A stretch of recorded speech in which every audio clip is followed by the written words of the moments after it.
Started with a ball and socket armature, but a wire armature will work just as well for this process. Bought a doll costume, because I don't sew, and used Van Atkin clay. Though Roma clay would actually be better, not quite in my budget for this one. Wrapped the armature in floral tape because it's a flexible tape. Heated the clay so it's easier to work. And sculpted directly onto the armature to make sure it would fit. One point, removed one of the feet so that I could match them up perfectly. It would fit.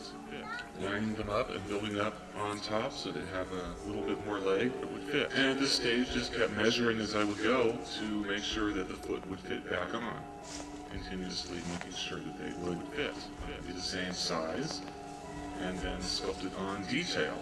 I'm using aluminum foil to create a rough texture, and in this case, the goal is to make the chicken feet just kind of ugly, as chicken feet are, in contrast to what would hopefully be a cute chicken face. Cutting in texture and then using rubbing alcohol brushed into the clay to smooth it out. And this is also, by the way, where Roma clay works much better. These texturing tools is Sculpey, which has the inverse of the texture sculpted in and then baked, so it can be rubbed on the clay and leave the texture. And then once the feet were done, the mold making process starts by gluing the feet onto a platform and filling in the gaps with Super Sculpey. Plaster is going to get poured on here, and so you need to work out where the seam is going to be. So the Sculpey is super sculpted up against the feet, and a box is created to hold the plaster. It's going to be poured again. And so this is glued onto the platform. It would fit. And hot glue is used to close up every gap. It's got to be airtight. Got to be waterproof, seals all the way around it. You can't reach an area. I use a sculpting tool to rip the hot glue in. And then using mold release, and also use candle spray to hot glue a white layer over the clay, and then in other areas using petroleum jelly hot glue. This is as a mold release on the edge. And so I'm using Hydrocal, that's the best. It preserves the detail. I've used plaster Paris as well. Hydrocal, mixing it in and until it is the consistency of yogurt. This is poured onto the mold, and the important thing is to try to avoid air bubbles. So this is done by pouring it directly over the clay, using a brush, soft brush to work the plaster into everywhere, into all the gaps, and then shaking it. Shaking gets the bubbles out. It would fit. And then once that's in, continuing to add the plaster until it's full, and then once it is hardened up, removing the mold, and then the clay. I wanted to do this, not removing the clay yet, removing the Super Sculpey and repairing Super Sculpey to prepare for the next Super Sculpey mold phase, the second half of the mold. Once again, a wall is built up around it and sealed up airtight. Then little pry holes are added using soft clay so they can be removed later. So there's something to pry open the mold once it's finished. And same process again, adding the plaster and brushing in to avoid air bubbles and to get the plaster everywhere, giving it a shake to get all the bubbles to rise to the top. Once it's done, preferably while it's still, the clay is still soaked, because the plaster warms the clay, and that makes it easier to remove. I've had a terrible time cleaning out molds that I've waited 2 or 3 days to clean out.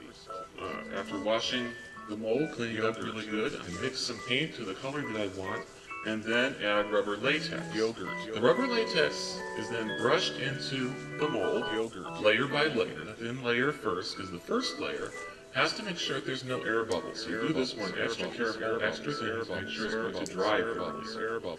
Now, when you add the rubber latex to the paint, it lightens the color, but this is only temporary. Once the rubber latex dries, it returns to the original color of the paint that you mixed. This process, by the way, works very good with shoes. Here's a mold I made of the top and bottom of shoes. And so, second and third layers of rubber latex are painted on.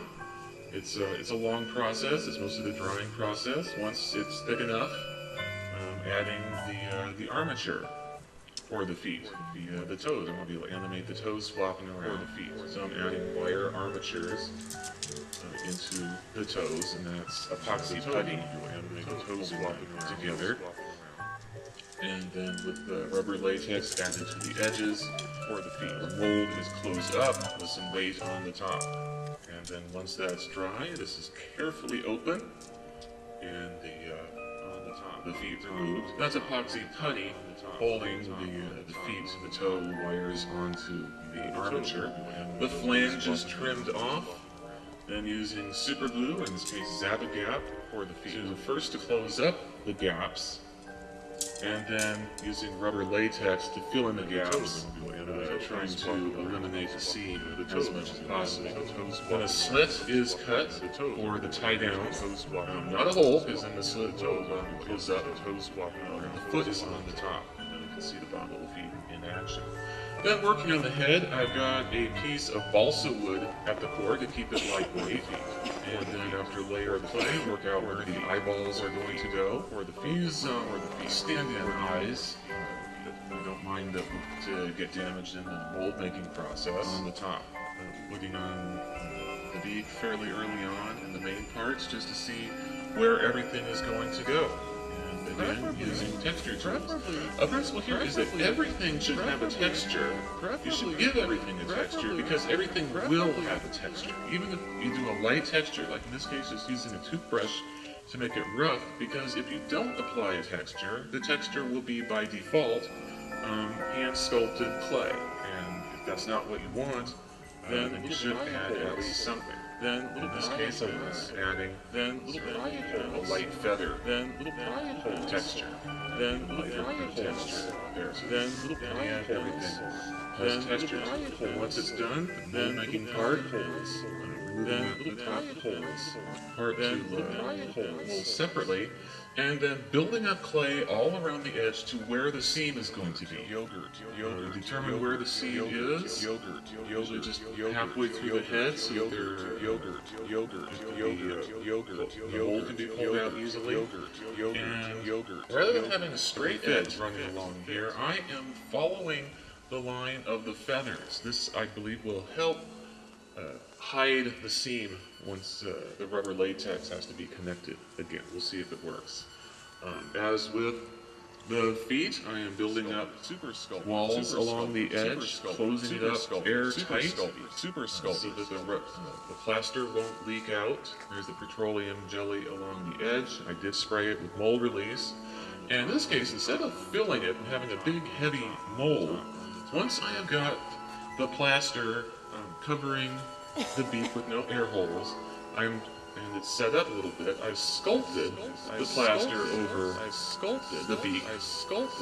So it's not as heavy. It's covering it fine. There's at least a ½ inch of plaster. And then, again, going over the reverse side, you can see I've got the pry holes ready to go in. And working out the plaster, again, sculpting it to make it, to use less plaster also. And if there are going to be air bubbles, and these can be sculpted over using Super Sculpey. Just fill it in, make it smooth, and then start to apply the rubber latex. Applying paint to the rubber makes it possible to make sure that the color will be there, that the paint gets scratched off, it's added later, that the proper color is going to be underneath. Wire to make it possible to move the brows and the beak are then added once there's enough layers of rubber. And then for the back of the head, where there's going to be good stiff rubber, where I don't want there to be a lot of give, I add extra reinforcement using cheesecloth. This also cuts down on just how many layers of rubber need to be added. This is also done on the front of the face where I don't want there to be give. In this case, on the cheeks, upper part of the beak. I'm applying some glue and gluing on the original balsa wood core for the head.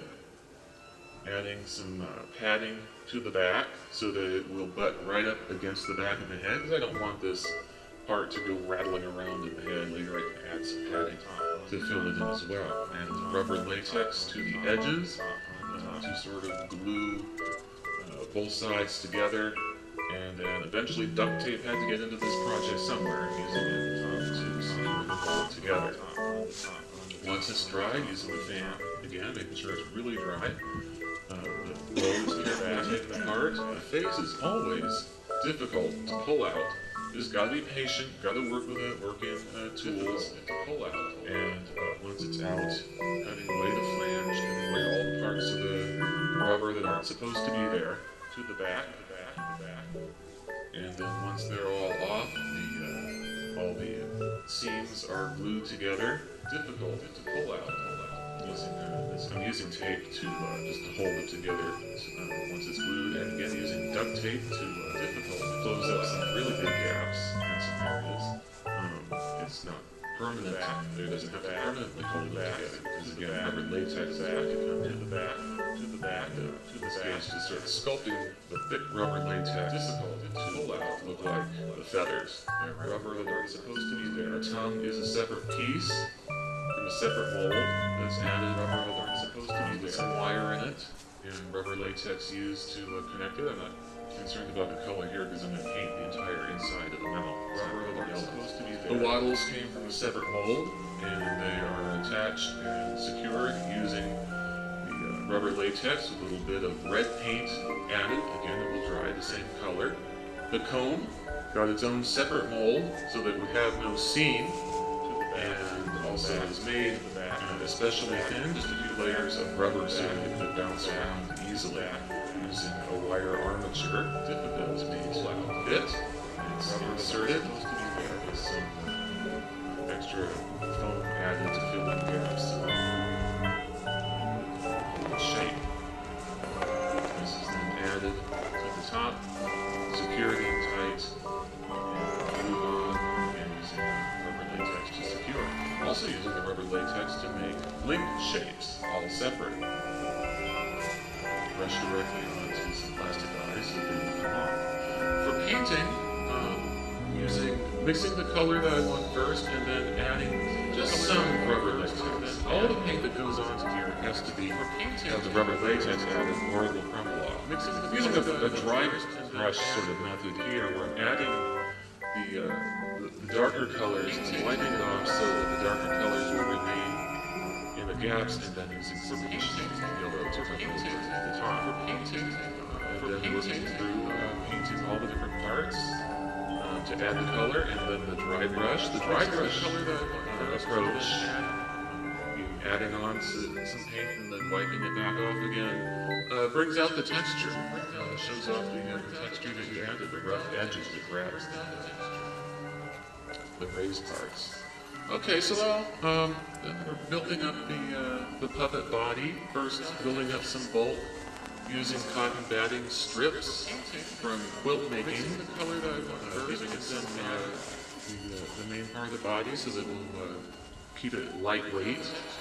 And now I'm wrapping the whole thing in pre-wrap. This has some stretch to it so that as it's applied, different tightness or looseness in different areas can help give it some shape. Make the arms thin where I want them to be thin, the body thinner where I want it to be thinner, and then smooth out the rubber cement, and then the tail gets the pre-wrap.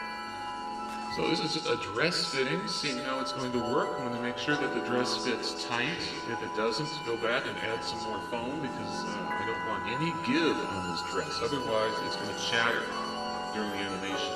I added parts where it is going to shatter. In this case, the lower part of the dress, and I am running armature wire through the dress that would fit. Pull out, and both around the edges and then within the dress itself to make sure that I can actually animate the dress and hold it in place.